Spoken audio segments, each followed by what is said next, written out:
In this tutorial, I'm going to show you how you can stop pop-up notifications from FBS app. So if you have been receiving a lot of pop-up notifications from this app that are unnecessary, then you can go ahead and turn them off permanently. If you'll find this video helpful, I'll kindly request that you support me by liking it and also by subscribing to the channel. Now, to stop these notifications, we first need to access the app information page. There are two ways you can go about this. First, proceed and go to settings. And here's my settings. From settings, look for this option called apps. Tap on it. Now, for the sake of this tutorial, I'm using a Redmi Note 10. However, this process should be more or less the same on any other Android smartphone. So you'll see this option called manage apps or all apps depending on your phone. Go ahead and tap on it.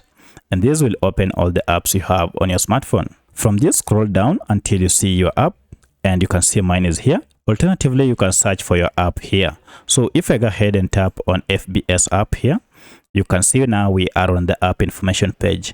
If getting to this app information page is quite hard for you, let me show you a shortcut method that you can use.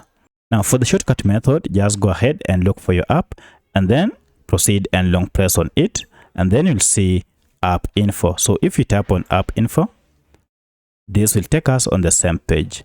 To stop pop-up notifications, we have to scroll down and then look for the notifications section.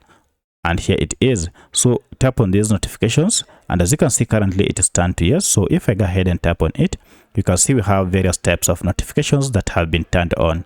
To turn them off, go ahead and turn off show notifications like this. And then this will turn off all the other notifications on your app. From now henceforth, you'll never again see those pop-up notifications on your app. So that's how you stop permanently pop-up notifications on your FBS app. If you have any other question, please let me know in the comment section. Otherwise, if this video is helpful, please like it and also subscribe to the channel. Thanks for watching, and let's meet in the next video.